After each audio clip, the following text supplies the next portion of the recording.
I want you to understand that the word of God says, work out your own soul salvation with fear and trembling. That means you got to work out your mind, your will, your emotions. And the word of God gives you all of the details. The manual, you have the manual.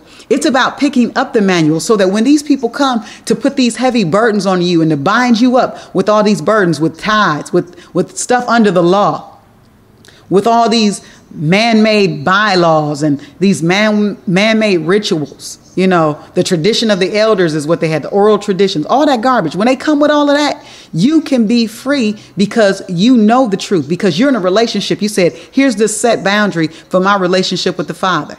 OK, and one of the things that he said was, if you don't hate your mother, your father, your sister, and all of them folks, if you love them more than me, then you ain't ready to be in a relationship with me, because you got to hate them and love me. Pick up your cross and follow me. Now, when he said the word hate, he wasn't talking about just hate, walking around hating people, because he talks about love. What he's saying is their word cannot be greater than my word.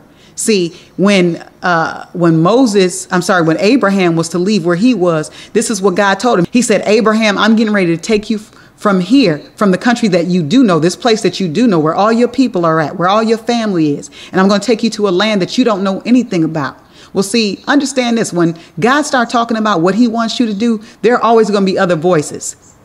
There are always going to be other people who have, well, if I was you. It's not about that. It's about hearing the voice of God and following it. You have to hear his voice above all voices. You need to be so in tune to him that you despise everything else. And it has to be that intense. So when Yeshua made this statement, he had to make it a brass statement so that you would understand the verity of what he was saying.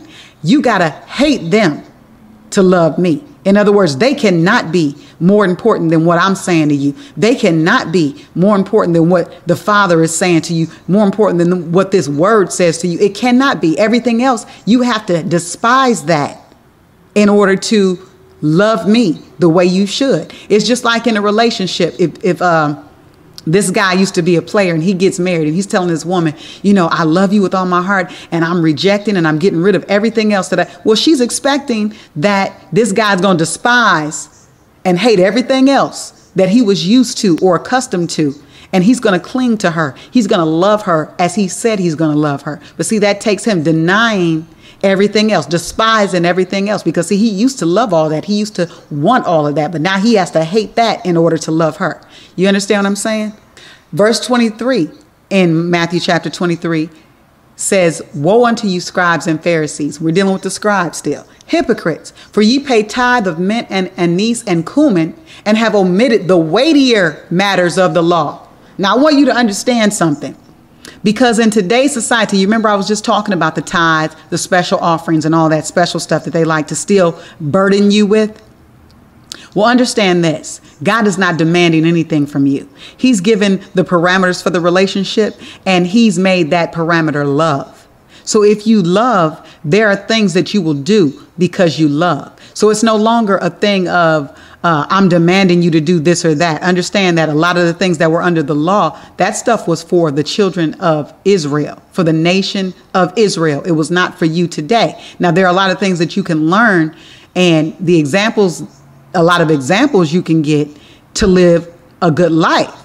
But understand that the law was made for lawbreakers. And that is what the children of Israel were, lawbreakers. OK, so the law is for lawbreakers. It's not for people that are doing the right thing. But love is the fulfillment of the law. So I want you to understand that he said here, you've omitted the weightier matters of the law. Now, you want to make tithe today more important than everything, telling people that if they don't tithe, then they're cursed with a curse. First of all, it's a lie. I want you guys to go to Malachi 1:1, read it. See who the book of Malachi was written to. See who God was speaking to.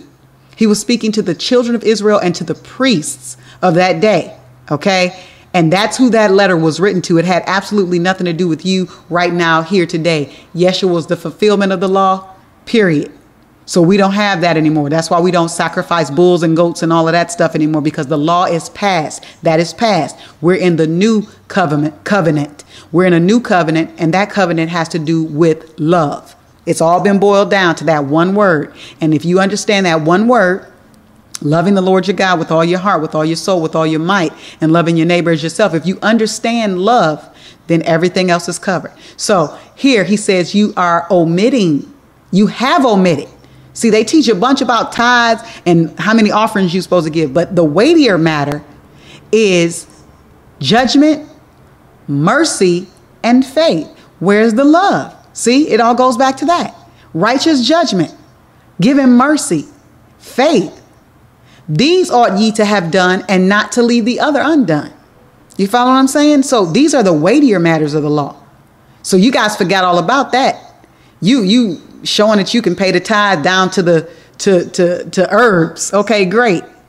First of all, I'm not requiring that anymore. By Matthew, it's not required because way back in the Old Testament, God had already told Israel, I don't even want your offerings. I don't even want your sacrifices. All that junk stinks because you're serving your other gods. You're doing what you want to do. So forget it. Don't even give me an offering. Just save it because you offering up stuff to idols and doing all that stuff. Just keep all of that. And so he sent Yeshua to die to redeem us, to bring us back to where we needed to be. Okay, so I'll give you an example. As children grow up, they become increasingly aware of the integrity or hypocrisy of their parents. It's not that they don't see it as young children. It's that it's continuing as a seed inside of them. So when they get to a certain age and they don't want to hear what you have to say, understand you planted that seed. You planted that seed of hypocrisy inside of them where you told them one thing and you did something else. You told them, I'm going to beat your butt. But guess what? You never did it. You told them, if you do this, then I'm going to do that. But you never did it. Hypocrite. Then you told them stuff to do that you don't do.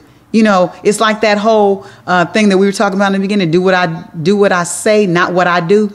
Do what I say, not as I do. Same thing here. OK, but this can have a powerful impact for righteousness or a devastating impact for wickedness on a child, just like it can have on a person, any person for that matter. OK, it can be powerful and impact them for righteousness on the point of righteousness where they see how living right benefits them, or it can impact them devastatingly and increase the impact of wickedness. OK, so it's not do what I say, not what I do. It's you set the example and others will follow. So they like to burden the people. That was number 3. That was their third characteristic. OK.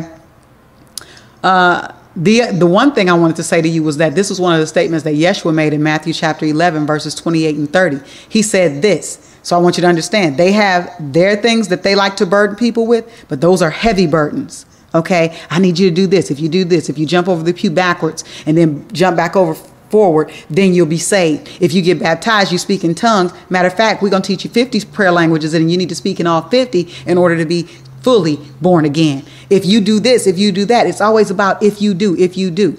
This is what Yeshua said in Matthew chapter 11, verses 28 through 30. He said, come unto me, all ye that labor and are heavy laden. In other words, you come here, all you that labor and are burdened.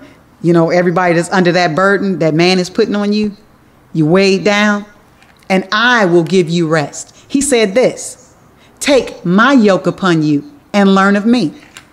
Isn't that what we've been talking about this whole time?